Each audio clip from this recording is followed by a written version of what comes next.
Welcome to the Tales from the Abyss.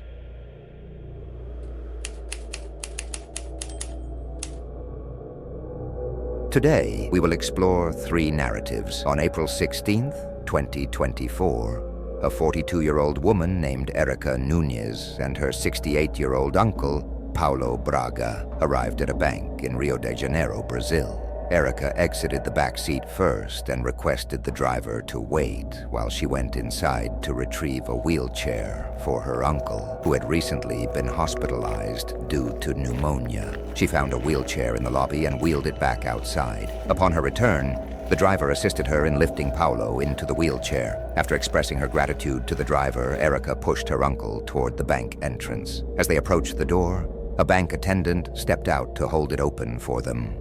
Erica smiled at the attendant as her uncle had been living with her for the past 8 months, requiring a significant amount of care. This responsibility had become increasingly challenging due to his recent illness, leaving Erica feeling exhausted. However, today was a positive day for her, as her uncle was grateful for her support and had offered to accompany her to the bank to secure a loan in his name for necessary repairs to her home. Together, they made their way to the front desk, where they informed the attendant of their need to see a loan officer. Erica explained that they had called ahead and that her uncle had already been approved for the loan, and they were there to sign the necessary paperwork. The attendant acknowledged this and led them to a waiting area for the loan officer. When Erica noticed the loan officer approaching, she stood up with a smile, ready to greet her. But the loan officer responded with a glare instead. Erica and her uncle navigated through the bank to the front desk, where they informed the attendant of their need to see a loan officer. The attendant acknowledged that they had called ahead and that her uncle was there to finalize the paperwork for an approved loan. After typing some information into the computer, the attendant stepped out from behind the desk and escorted them to a waiting area for the loan officer. When the loan officer approached, Erica stood up with a smile, ready to greet her, but was met with a cold glare instead. The loan officer did not return the greeting and abruptly turned away, leaving Erica feeling uneasy. Confused, she sat back down, her mind racing with worry and irritation. She observed as the loan officer whispered something to another employee, whose eyes widened in response. The two then disappeared into a back room, heightening Erica's sense of discomfort.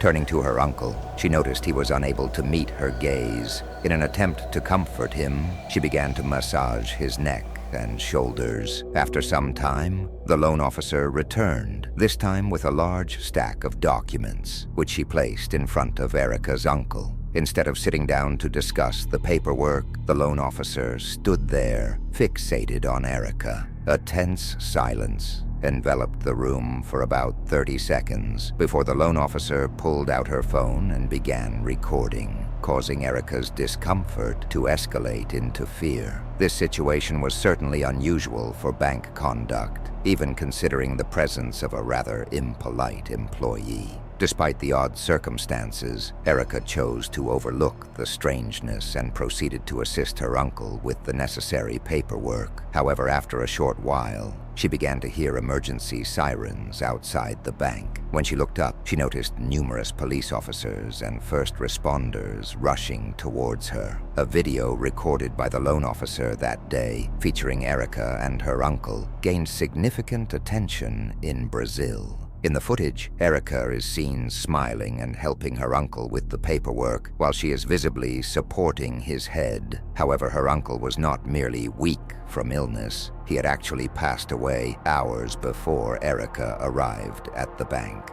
Erica later asserted that she was unaware of her uncle's death, but it was apparent to those around her, which explained the peculiar behavior of the bank staff. Erica was subsequently arrested and held for 16 days before being released on bail. She is facing charges related to corpse abuse and attempted fraud, and her case is still pending resolution.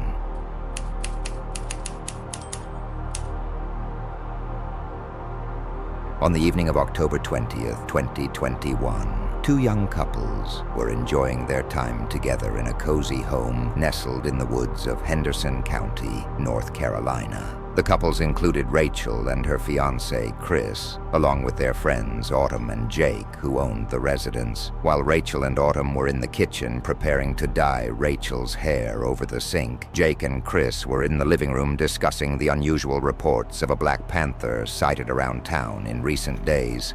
North Carolina is home to big cats, including panthers, as evidenced by the name of their professional football team, the Carolina Panthers.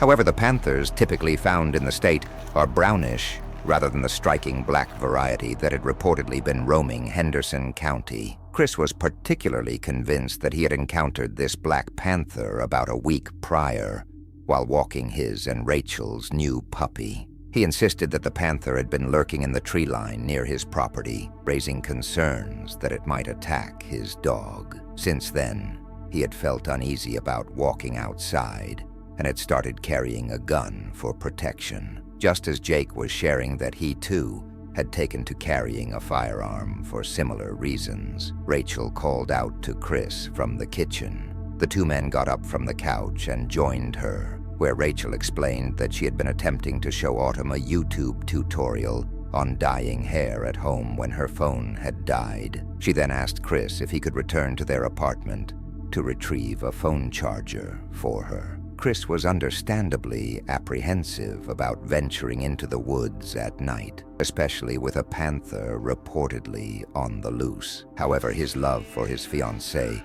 compelled him to take action, and armed with his gun, he resolved to go. Just as he was about to step outside, Jake interjected, grabbing his flashlight and firearm, offering to accompany Chris for support. The two friends assured each other they would return shortly before heading out into the night. A gentle breeze stirred the leaves as they made their way along the narrow path connecting their homes. They moved in silence, keenly aware of their surroundings, hoping to catch any sign of the panther. The only sounds accompanying them were the rustling leaves, distant crickets, and the occasional hoot of an owl. However, midway down the path, Chris suddenly detected a noise emanating from the woods. He instinctively raised his hand to halt Jake, and they both froze in place. Jake quickly directed his flashlight toward the source of the sound, illuminating the underbrush where Chris had heard the disturbance. Initially, all they could see were green leaves, but then two eyes appeared, reflecting the light back at them. Both men gasped and instinctively reached for their weapons, but before they could react, the creature emerged from the foliage. It was merely a raccoon. They both laughed in relief and continued on their way to Chris's house, where they retrieved Rachel's charger before stepping back into the woods. Yet as they walked along the dark path, an unsettling feeling began to creep in. Approximately 40 feet from Jake's residence, the two men suddenly heard a twig snap to their left. They turned to investigate the source of the noise and were met with a low, raspy growl. Jake directed his flashlight toward the bush from which the sounds originated, quickly realizing it was not a raccoon. The bushes were visibly shaking, suggesting the presence of a large animal within. The men exchanged wide-eyed glances, silently acknowledging their shared fear. It had to be the panther. They drew their firearms, aiming at the bush, hoping the creature would retreat into the woods. However, the shaking persisted, indicating that whatever was inside might soon leap out. In a moment of panic, they opened fire, continuing to shoot until a new horrifying sound reached their ears. Instantly, they dropped their weapons, realizing that the threat was not a panther at all. After Chris and Jake had departed, Rachel and Autumn decided to play a prank. They discovered some expired eggs in the refrigerator and chose to hide in the bushes along the pathway, planning to pelt the men with the eggs. When Rachel noticed Chris and Jake coming closer, she attempted to lower herself further into the bushes to avoid detection. However, as she did so, she accidentally stepped on a twig. In anticipation of the prank, the women began to laugh, trying to suppress their amusement, which only resulted in snorts and the rustling of the bushes. This combination of sounds, the snapping twig, the muffled laughter resembling a short, raspy growl, and the shaking foliage, alerted the men that this was not a prank, but rather a panther, prompting them to draw their guns. They started firing until they heard Autumn scream in horror. Tragically, by the time they ceased shooting, it was too late for Rachel, who had been fatally shot. Law enforcement conducted an investigation into the incident, concluding it was a tragic accident. Both men were sober and legally carrying their firearms, resulting in no charges being filed in Rachel's death. To this day, there remains no solid evidence of the existence of that Black Panther.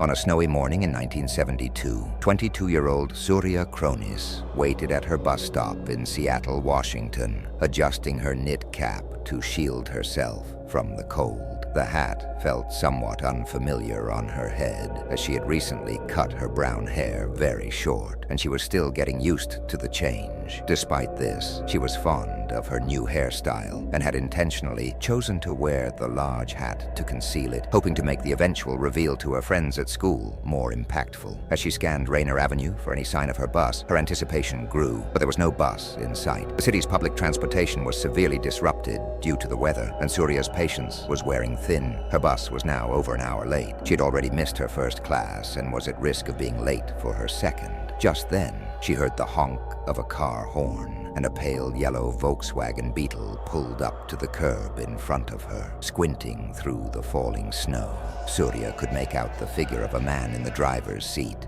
who was rolling down the passenger window and gesturing for her to come over. Intrigued, she approached the open window and leaned in, immediately feeling the warmth emanating from inside the car. This was her first clear look at the driver, a handsome man in his 20s, well-dressed and exuding a pleasant demeanor, appearing quite ordinary. He explained that he had been driving along Rainer Avenue for some time and hadn't seen a bus pass by. He then offered Surya a ride to her school. In the 1970s, hitchhiking was a common practice in America, particularly on the West Coast, so she quickly accepted his offer, recognizing it as her best opportunity to reach school in time for her second class. Feeling the chill of the cold air, she climbed into the car, settling back in her seat and relishing the warm air flowing from the vents. She gazed out of her window at the familiar route passing by, contemplating whether to apologize to the driver for diverting so far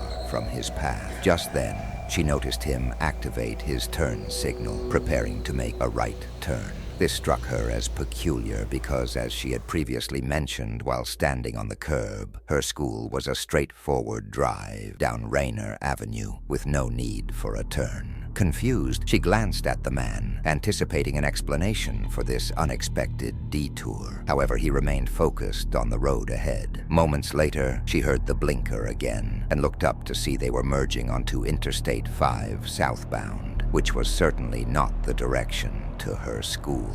A wave of fear washed over her as she opened her mouth to inform him he was going the wrong way. But he interrupted her, stating that accepting a ride from a stranger was a terrible idea. As he continued speaking while merging onto the highway, she found herself unable to concentrate on his words. Instead, her attention was drawn to his right hand, which was reaching beneath his seat, while his left hand remained on the steering wheel. Panic surged through her as she instinctively felt for the door handle, only to discover it was missing. Turning her head, she realized that the handle had been removed entirely. At that moment, the man ceased his search beneath the seat, having apparently found what he was looking for. He sat up slightly, looking at her with his hand concealed behind one of his legs, a determined yet emotional expression on his face. Surya's heart raced in her chest, and she feared she might faint from sheer terror, consumed by thoughts of what he was hiding and what lay beneath his seat. Then something unexpected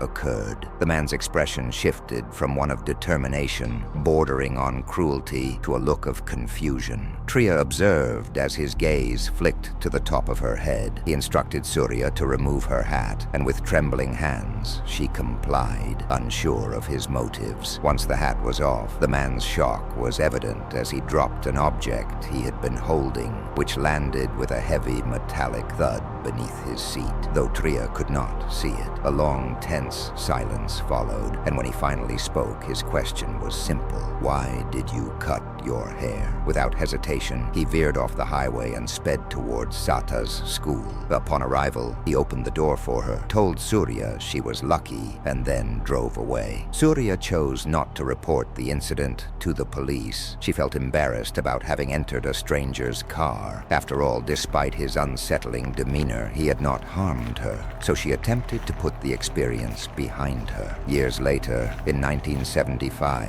while watching television, Surya recognized a familiar face, the screen. It was the man who had given her a ride, now being escorted into a courtroom in handcuffs. Tria's heart raced as she turned up the volume, and the newscaster's words filled her with dread. The man who had once offered her a ride was now a suspected serial killer, accused of murdering numerous young women. He would lure them into his pale yellow Volkswagen Beetle and then brutally attack them with a crowbar or tire iron. The victims shared a common trait. They were all young women with long brown hair. The man's name was Ted Bundy. Thanks for joining me on this journey through the strange and unexpected. If you enjoyed the story, hit that like button, share with fellow curious minds, and don't forget to subscribe for more. Until next time, stay curious, stay intrigued.